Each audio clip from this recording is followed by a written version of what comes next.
Boa noite, boa noite, boa noite a todos, meus irmãos, minhas irmãs. Boa noite, vocês que estão nos acompanhando de casa. Muito boa noite. Bom, nós estamos no mês de maio falando sobre o mês da família. E nesse mês da família, nós estamos tratando esse assunto sobre pontes no tempo. E querendo falar sobre esse problema que temos hoje no nosso tempo dos problemas das reconciliações geracionais. Há muitas divergências geracionais que vão nos distanciando. Cada vez mais estamos distantes, geracionalmente falando, uns dos outros.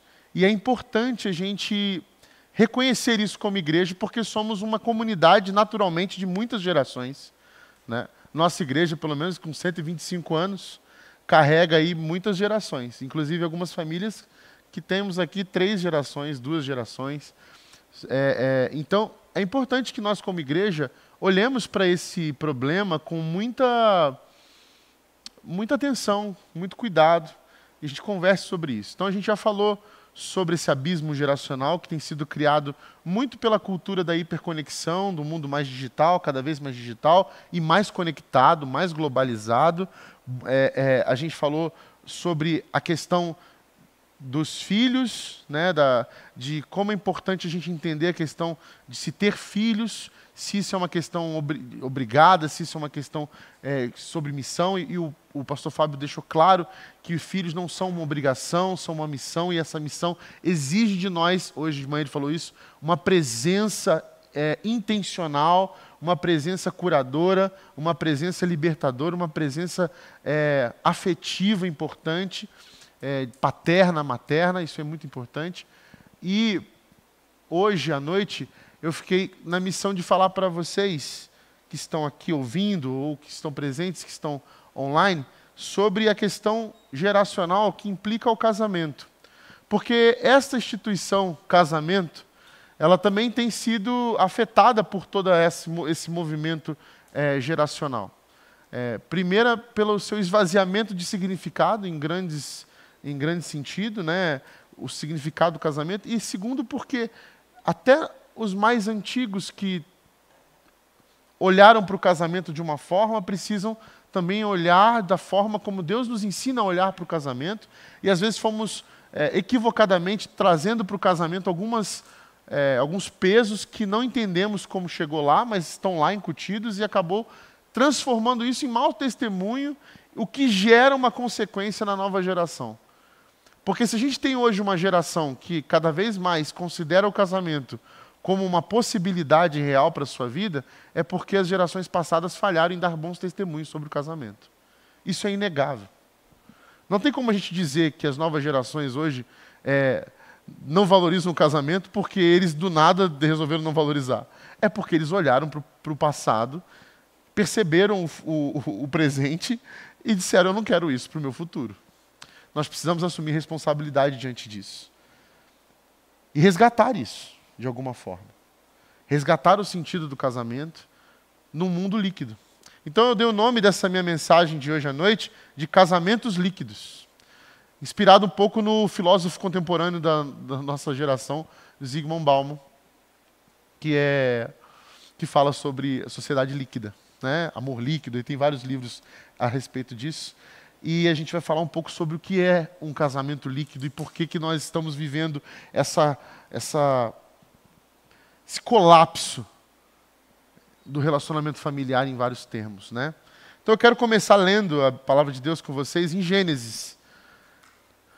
Gênesis. E eu fui para o início de tudo para poder falar sobre casamento. Então, Gênesis capítulo 2.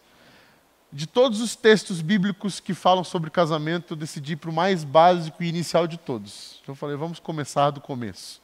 Gênesis capítulo 2, versículo 24, tá bom? Gênesis 2, 24.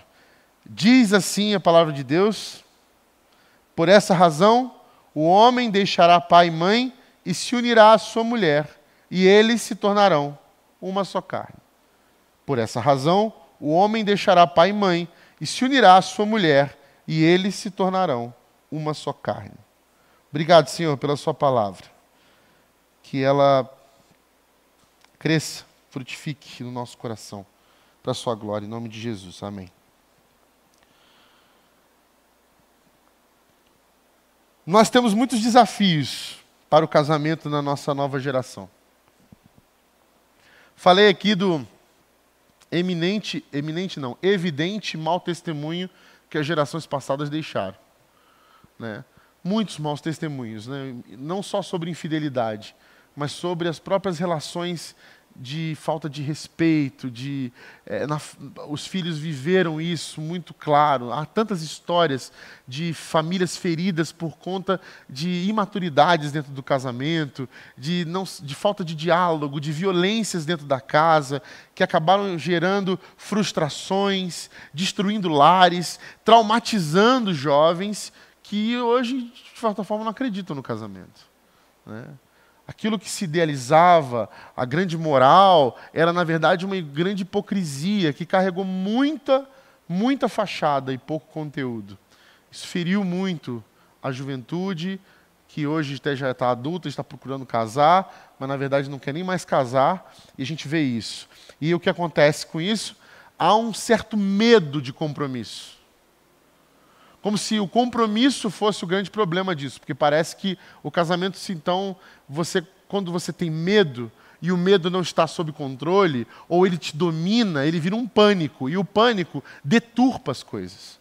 Deturpa as coisas que, na verdade, não são.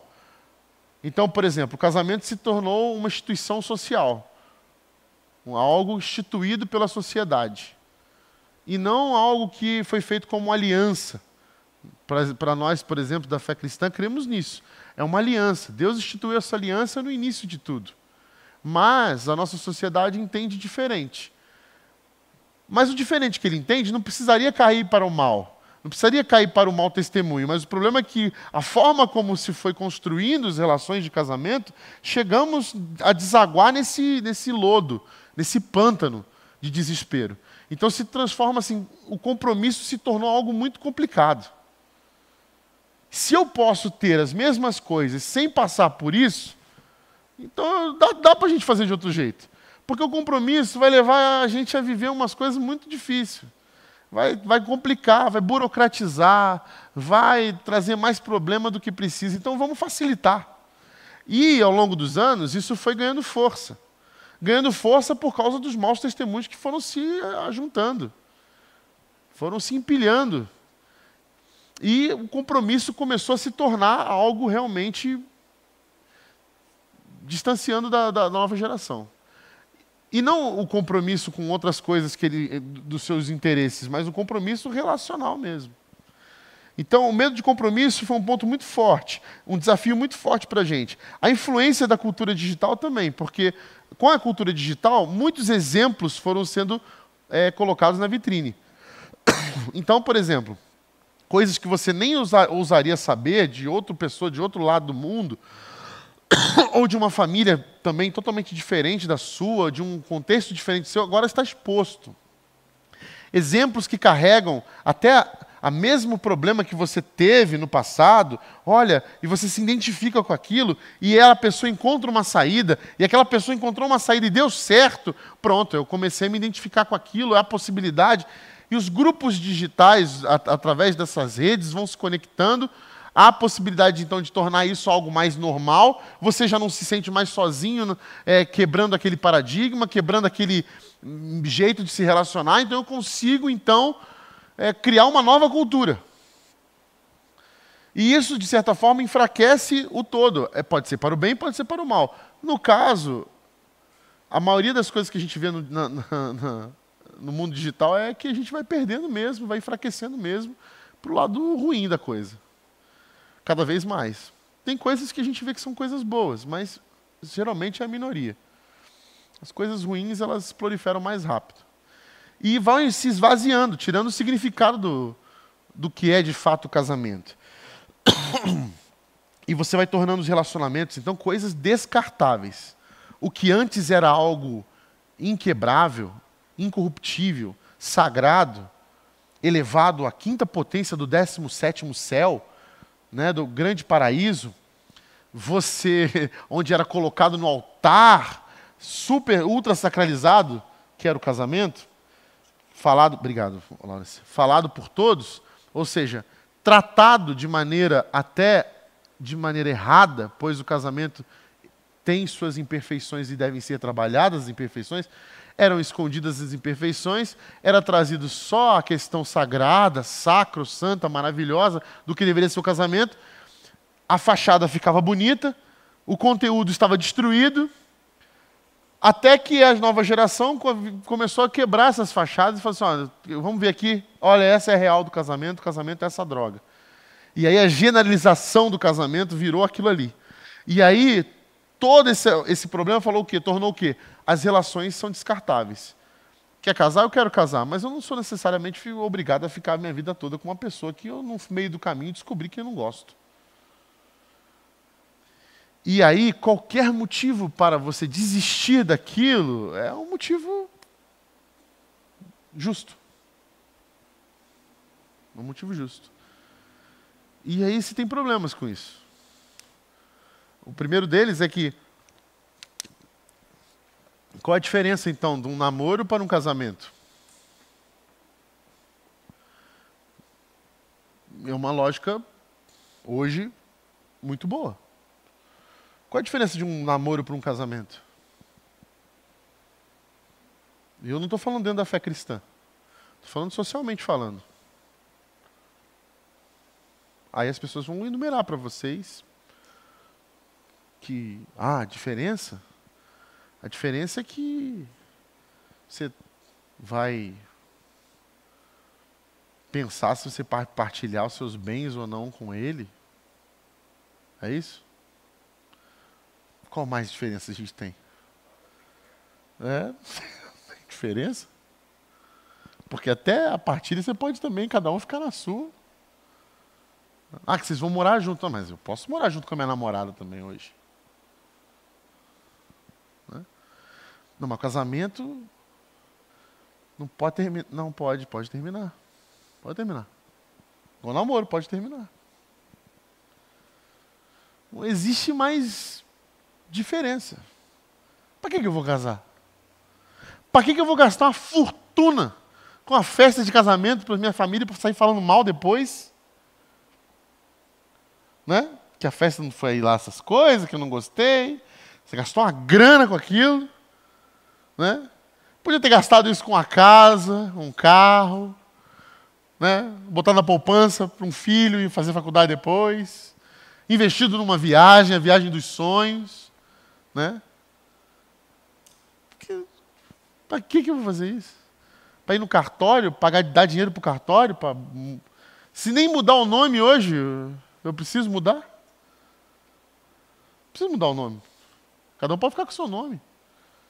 Para que eu vou mudar o nome, gente? Tem que mudar todos os documentos depois. Olha o trampo que é. Né? As mulheres antigamente faziam. É que hoje o homem também pode mudar, né? Antigamente era só as mulheres. E as mulheres iam lá, tadinhas, nem reclamavam. Vamos lá, mudar todos os nomes, todos os documentos, né? Eu lembro da minha esposa, quando a gente foi casar, aí ela falou para mim assim, você quer que eu coloque o seu nome? Eu falei, Priscila, eu nunca pensei nisso não, mas faz o que você quiser, não precisa não. Você vai ter que mudar todos os seus documentos, passaporte e tudo mais. Não precisa não, tá tudo bem. Falei na boa mesmo. Aí chegamos lá para fazer uma coisa no cartório e tal, ela decidiu colocar o meu nome. Mas foi decisão dela. Achei interessante que ela decidiu, corajosa também, que foi lá mudar o nome. Porque às vezes a gente fala assim, não, muda lá o nome. Minha esposa tem que carregar meu nome, meu legado. Porque isso era um dos valores que se carregava no passado, que se construía a bela fachada e que se achava aquela coisa mais importante. Né? Por muitos anos, no século, meio do século XX para trás, vamos botar assim, sendo bem otimista, era isso que fazia com que os homens gostassem de ter herdeiros homens. Porque o herdeiro homem passava o nome para frente, era isso. Né? Esse é a raiz de muitos preconceitos, que muitas culturas carregam até hoje. Mas hoje não. E aí o problema é que se tem muita coisa dentro dessa mistura que é verdade, mas tem muita mentira junto. Muita mentira junto. Porque essa equalização de casamento com relacionamentos como namoro, por exemplo, ou agora relacionamentos abertos, casamentos que são com relacionamento aberto, aí começa a ter uma variedade de outros tipos de relacionamentos não monogâmicos. Relacionamentos não monogâmicos, né? Que são mais de um se envolvendo. Aí você vai questionar a pessoa, fala, como assim? Vocês são a favor de relacionamentos não monogâmicos? Aí a pessoa vai falar assim, o meu bisavô tinha 2 famílias, não falava para ninguém. Agora nós estamos falando que tem 3 famílias e está tudo bem, e nós não estamos mentindo. O meu bisavô mentia para minha avó. Aí você...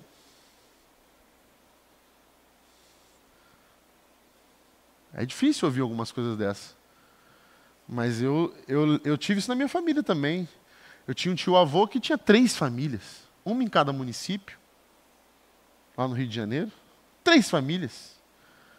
3 famílias. Cada município tinha um nome, tinha uma cidade. Tinha um nome, tinha cidade, tinha família.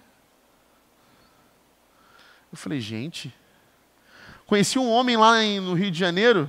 Agora, recentemente, quando ele faleceu, a gente foi fazer... Ele era pastor. Foi fazer o velório dele, ele tinha 2 famílias. Pastor. Morreu em 2017. Não, 2015. Morreu em 2015. E a gente foi no velório dele, e depois soube que ele tinha 2 famílias, estava lá, a esposa da outra família descobriu. Ele viveu a vida inteira dele. Morreu. Só no final descobriu que ele tinha 2 famílias. Todas essas construções foram destruindo, foram dando mau testemunho para que se construa a ideia de hoje. As ideias de hoje, meus amigos, minhas amigas, meus irmãos e minhas irmãs, não saíram do bolso da nova geração. O diabo não nasceu agora. O Satanás não está na nova geração e nem na internet. A internet expôs o nosso pior para o mundo ver. E a nova geração nasceu dentro desse lago. E a igreja precisa ser um colete salva-vida urgente para resgatar algumas coisas. E a gente precisa assumir responsabilidade, assumir nossos erros, rever conceitos, corrigir caminhos, pedir perdão e refazer a caminhada. Porque é o único jeito da gente acertar os papéis. É o único jeito da gente redimir essa estrada. A gente precisa assumir responsabilidade sobre o que construímos. Porque o valor do casamento como aliança foi perdida. E hoje ela virou apenas um contrato. E quem fez isso fomos nós. Para os nossos filhos e filhas olharem para o casamento novamente como uma aliança com o Senhor. Como um exemplo de Cristo que ama a sua igreja e se dá a vida por ela em amor. Todo esse significado, essa profundidade deve ser resgatada e o princípio dela é a gente assumir as nossas condições de erro. O que nós fizemos, como nos comportamos, por que deixamos isso chegar a esse ponto.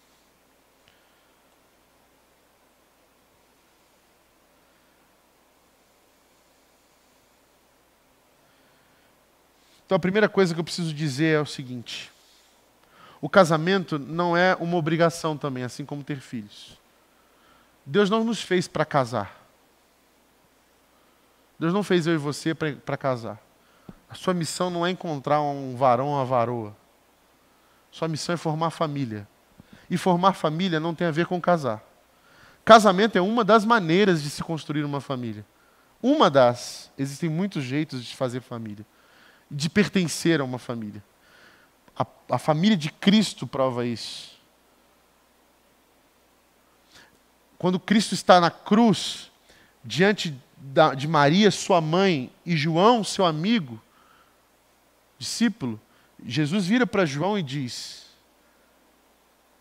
João, eis aí sua mãe. Maria, a mãe de Jesus, diz: Maria, eis aí seu filho. Ali se estabelecia uma família. Família, construção familiar, ela não depende de casamento. Ela não depende de casamento. Mas casamento é um dos caminhos para uma construção familiar.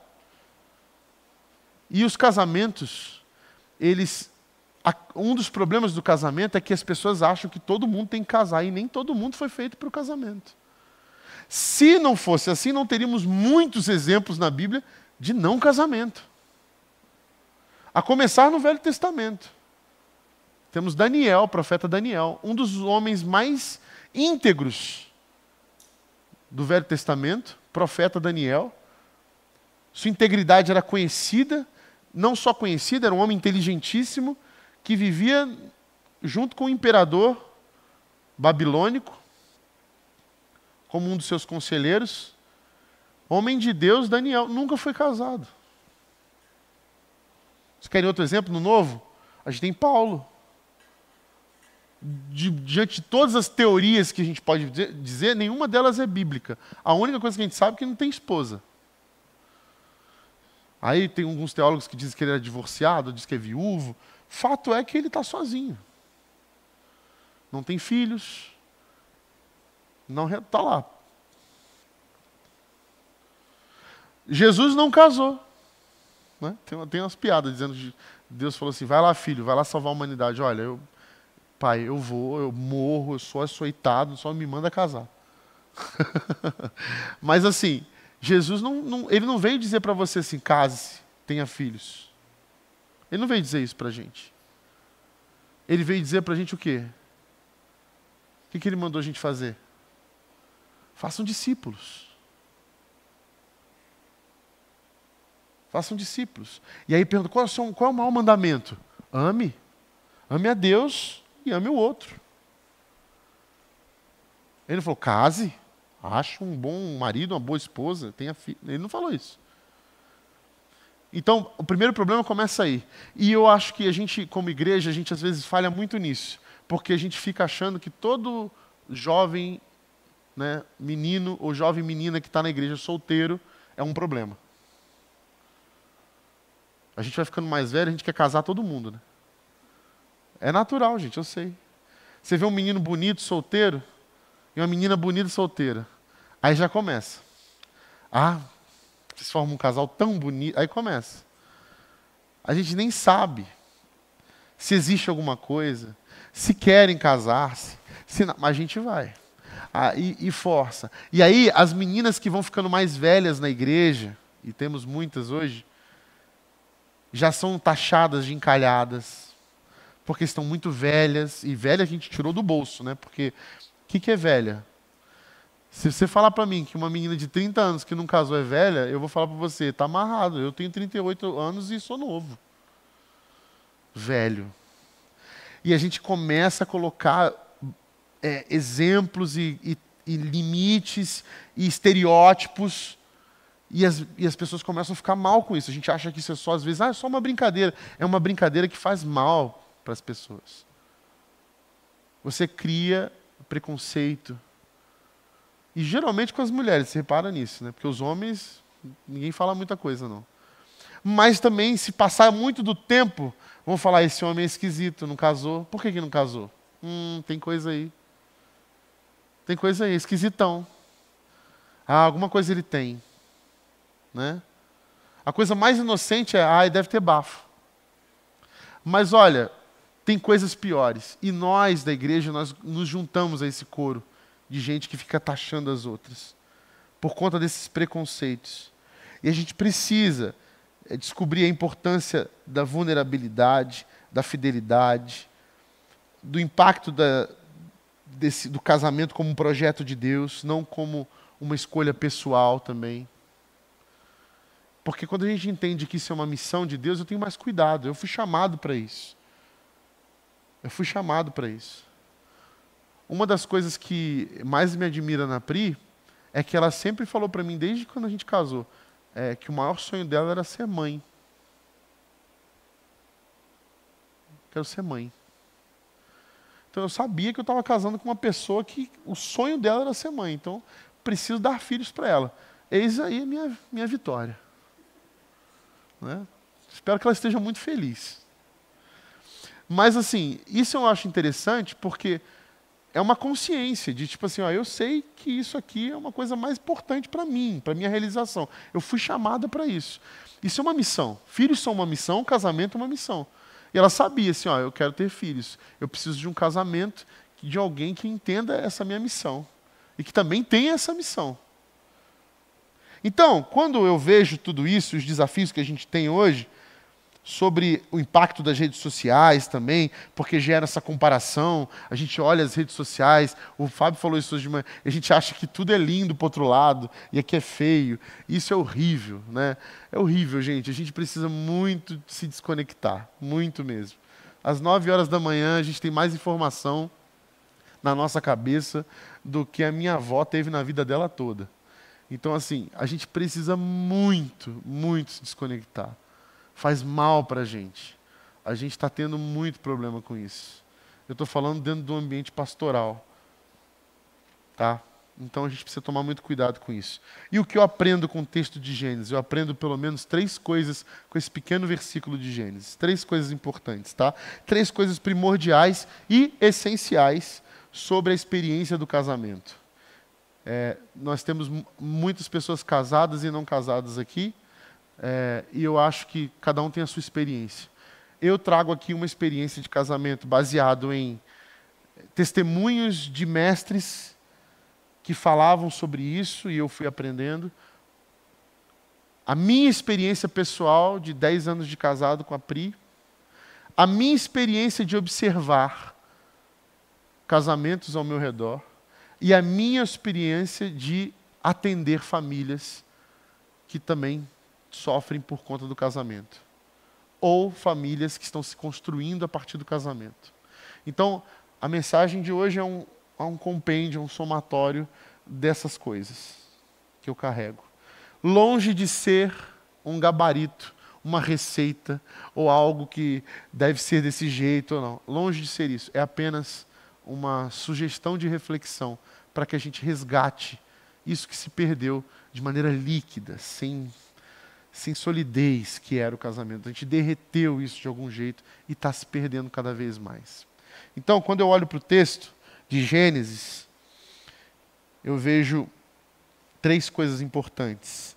Diz a palavra de Deus lá em Gênesis, que a gente leu, só relembrando, que Deus fala assim, por essa razão o homem deixará pai e mãe. Deixará pai e mãe. Isso indica que, primeira coisa, o casamento é feito por 2 pessoas autônomas e independentes. O casamento é constituído por 2 pessoas, deve ser constituído. É uma experiência que deve ser constituído por 2 pessoas autônomas e independentes.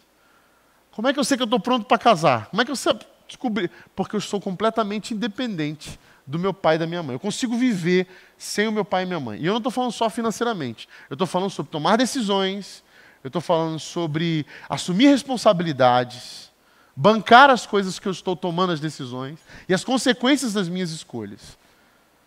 Eu sou autônomo, ou seja, eu sou capaz de fazer isso. Eu sou capaz de buscar isso. E pessoas autônomas e independentes são pessoas capazes de se tornar interdependentes. O que são pessoas interdependentes? Que conseguem, na sua independência, depender um do outro. Entenderam isso? Um com o outro independente juntos. São um independente aqui e um independente aqui. Entendeu? Um inteiro ali, autônomo ali, outro inteiro aqui. Por isso que o casamento é 1 mais 1 é igual a 1. Essa é a matemática divina. Não é 0,5 mais 0,5 é igual a 1.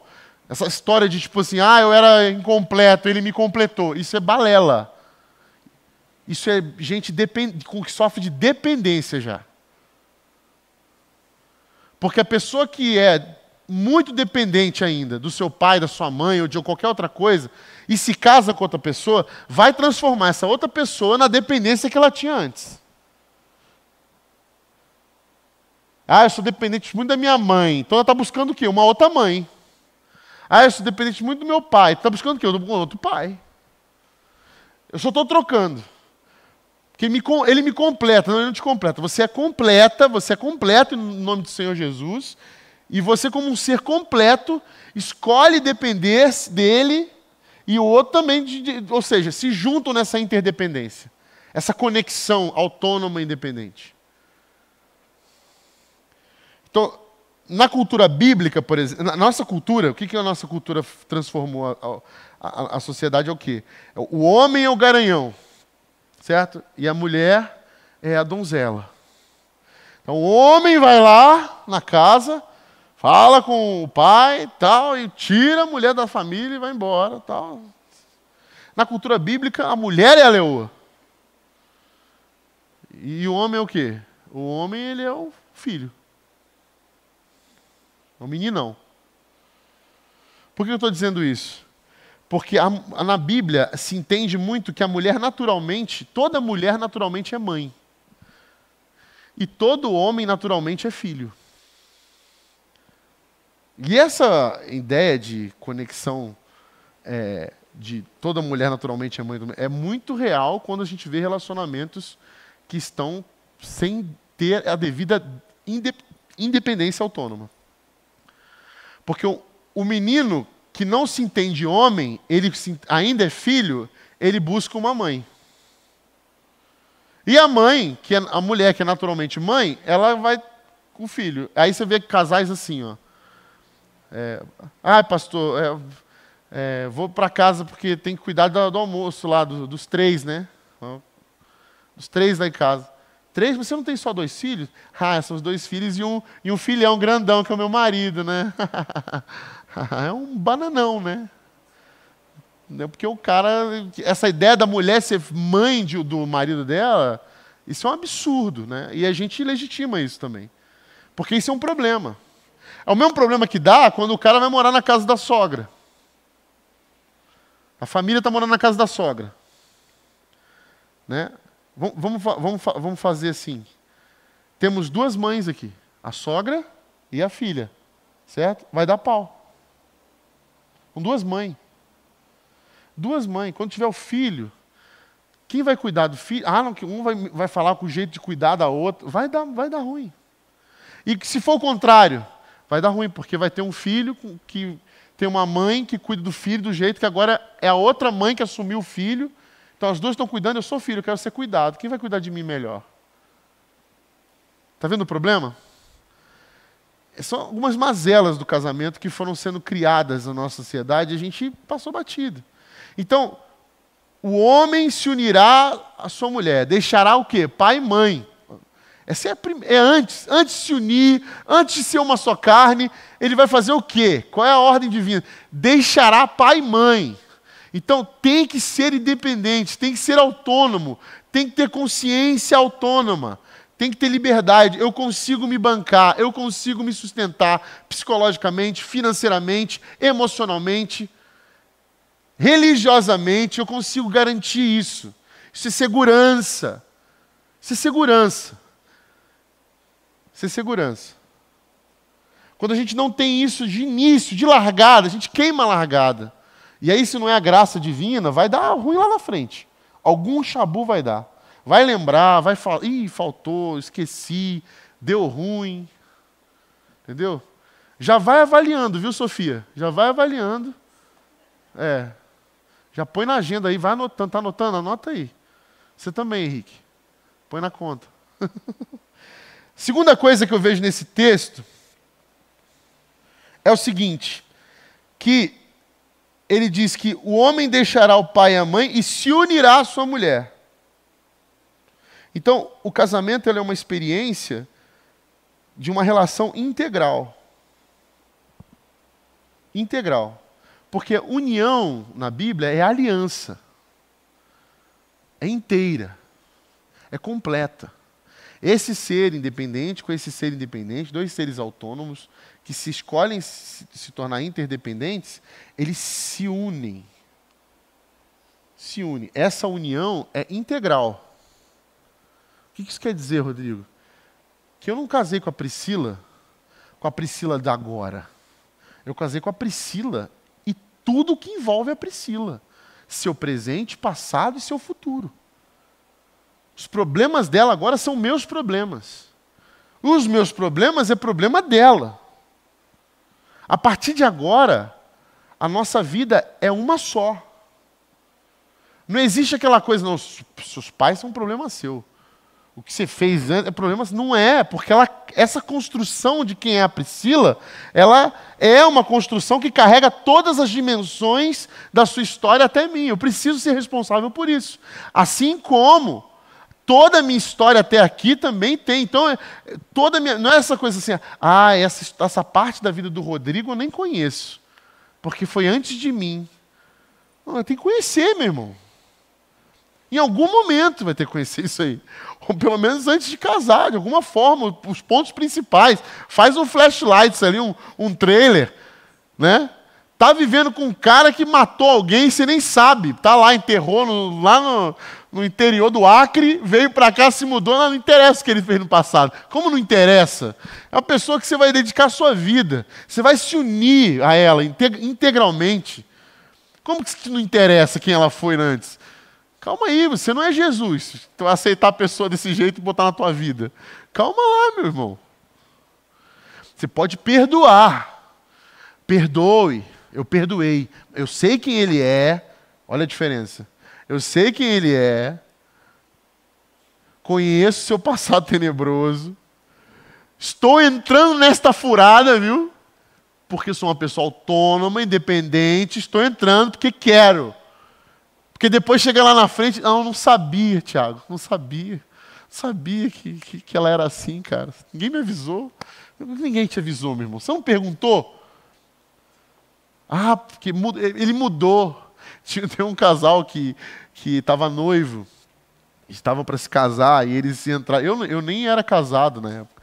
E ele foi conversar, ela foi conversar comigo primeiro, junto com ele. E aí sentou na porta, e aí entrou ela e ela falou assim, preciso falar com você. Você sabe que a gente vai se casar e tudo mais? Eu falei, sei, então tem um problema. Eu falei, o quê? Ele é muito quietão, calado, não fala nada. Tal. Eu falei, mas você está noivo, você vai casar. Você não sabia disso? Não, sabia. Ele era falante antes? Não, nunca foi. Então o que aconteceu? Eu achei que ele ia mudar. Eu falei, meu Deus, gente, como assim ia mudar? Porque a palavra, as personalidades não mudam. Você muda caráter, é transformado. Uma pessoa que vai com uma pessoa quietona. A pessoa vai namorar o João. Ele é quieto, gente. Ele é quieto. Vai namorar o João, ele é quieto. Pergunta para todo mundo na igreja, o João é falante? Não é falante. Aí vai casar com o João, chega para mim e fala assim, o João é muito quietão, né? Eu acho que não dá. Eu falei, mas quando foi que ele falou muito? Para você ser apaixonado por ele. Essas coisas fazem da gente para entender que é o completo. Você está levando o pacote completo. Não adianta você achar que eu casei, pastor, mas eu casei orando a Deus por um milagre. Não faça isso, gente. Não vá para esse caminho. Entendeu? Porque, você pastor, eu casei, agora já era, agora eu estou aqui nisso. Pois é, agora é redenção, é graça. É oração mesmo. A Bíblia só fala sobre é o único caminho possível para você agora.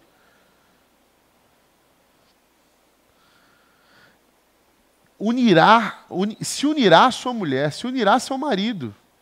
É tudo. É inteiro. Por isso que a gente, quando fala lá aqueles votos, né, na saúde ou na doença, porque você está casando com uma pessoa, às vezes está saudável. Aí do nada a pessoa fica doente, muito doente, você vai devolver? Quebrou, ó. Quando eu casei estava inteiro. Devolve. Não tem isso, gente. Estou devolvendo. Por quê? Ciumenta demais. Casei, achei que não era ciumento. Estou devolvendo. Por quê? Ruim demais de fazer finanças, muito ruim. O cara gastador, danado, vai embora. Imagina se a nossa vida é um produto. É um produto. Né? Estou devolvendo. Por quê? Engordou. Olha o tamanho da anta. Olha. Não dá mais. É difícil. Não pode ser assim. Quando a gente se decide unir, a gente vai com tudo. Filho. Presente, passado e futuro. Total da pessoa. É aquele negócio, não, isso é problema dela, não é problema meu. Né?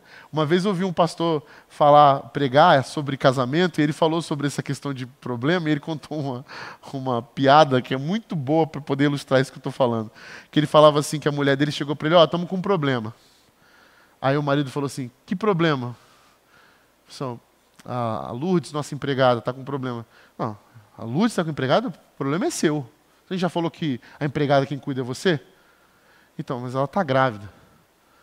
Ué, então isso é problema dela. Ela está grávida, o problema é dela. Então, mas ela está dizendo que é seu, filho. Esse é problema meu, o que você está se metendo? Não existe isso no casamento. Não existe isso. Quando a gente toma a decisão, a gente se uniu e é tudo uma coisa só. Acabou. Não existe o Rodrigo aqui, minha jurisdição e a da Priscila. A nossa jurisdição é toda junta. Não tem o que fazer. Não tem como falar para ela assim, não, isso aqui, deixa isso aqui que eu cuido, isso aqui que eu me viro, eu vou resolver, fica tranquilo aí. Não tem isso. Não existe isso. Não mais. E a última coisa é que o casamento implica em sexo. Quando Deus está falando lá para a gente, o homem deixará a casa do seu pai e de sua mãe, unirá a sua mulher e eles serão uma só carne. É literalmente o sexo que ele está falando. Porque o homem e a mulher, eles não são amigos. Ou eles não são só amigos. Eles são homem e mulher que se desejam, que têm atração física. E a conexão deles é tão profunda, independente, autônoma, responsável, integral, que o fruto disso tudo só pode ser a união completa física, que é o sexo. Veja que há um desaguar para que o sexo tenha sentido. Se a gente tira independência, autonomia, responsabilidade, integralidade e deixa só o sexo, o que fica? Fica só desejo. Somos animais. É instinto.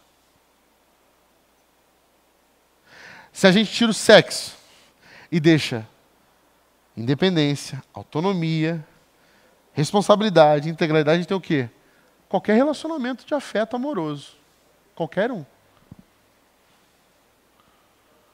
O sexo, ele pontua o casamento. Ele é um ponto final, absoluto, sagrado, instituído para que ali se haja uma aliança completa, física, emocional, espiritual e perpétua. Essa responsabilidade completa de um ser humano com o outro, ao ponto de fisicamente se unirem em uma só carne, e a expressão aqui é carne por isso, porque eles estão se unindo em uma só carne, porque ele já tinha falado de união, né? Eles vão se unir. Mas que tipo de união? União de carne. Eles são só uma ali. Porque o sexo é importante. É importante. Uma vez, um pastor de jovens, na minha época que eu era adolescente, falou para mim assim, se no seu namoro está muito fácil aguentar, tem alguma coisa errada. Tem que ser difícil o negócio. Você tem que sentir desejo. Porque o desejo é natural. Agora, se tem muito desejo, pouco interesse em qualquer outra coisa, está errado também. Construa uma relação independente, uma relação autônoma, uma relação interdependente dentro da responsabilidade da autonomia e da independência completa, uma relação integral em que o sexo se torna a celebração de uma união. Conselhos práticos de um jovem pastor. Ainda me dou o luxo de me chamar de jovem.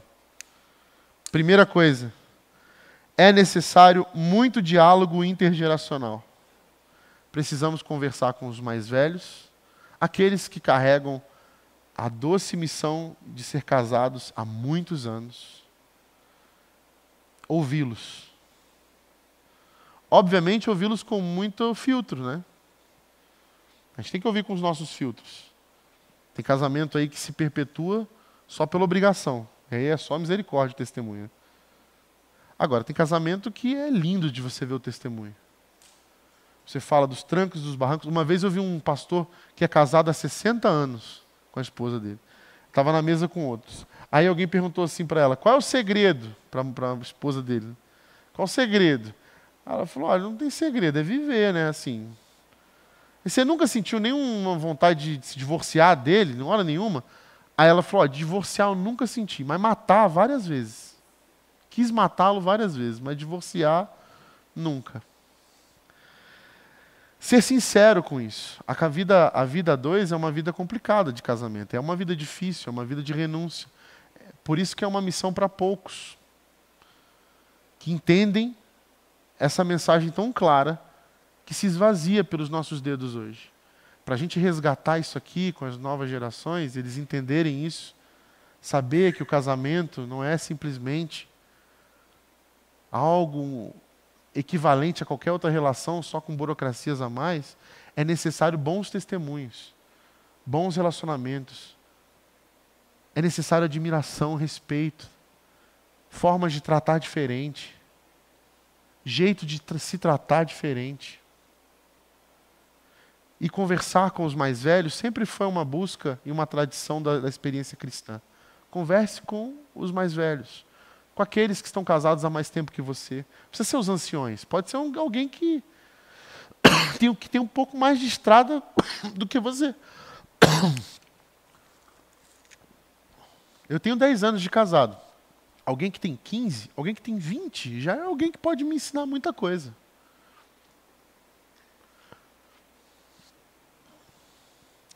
Segundo conselho, acredite no perdão. Acredite na reconciliação, na possibilidade de novos caminhos.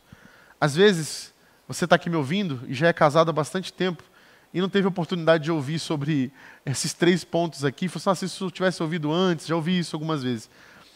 É verdade, às vezes a gente fica assim, poxa, podia ter ouvido isso antes, seria mais fácil para eu entender melhor o casamento. Sim, poderia. Mas nada impede que você viva isso hoje e que você ressignifique seu casamento. Porque existe perdão, existe reconciliação, existe possibilidade de novos começos, existe possibilidade de novos caminhos. Até porque o perdão é um bom testemunho sobre o casamento que está sendo esvaziado na nossa sociedade. Então, acredite no perdão. Aliás, quando a gente entende o perdão e a crise como um sofrimento que nos ajuda a crescer, a gente mostra para a nova geração que desistir não é uma opção.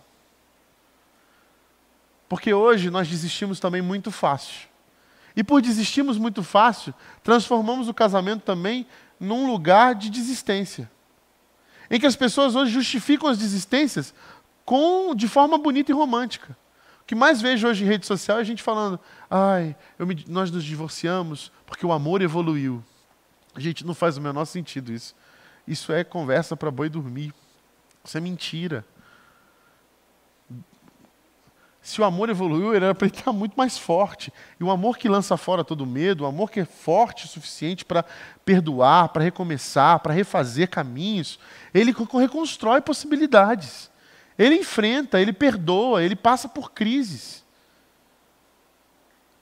Desistir e dizer que o amor evolui, isso é uma mentira. E o que está acontecendo é que essa mentira está se tornando verdade.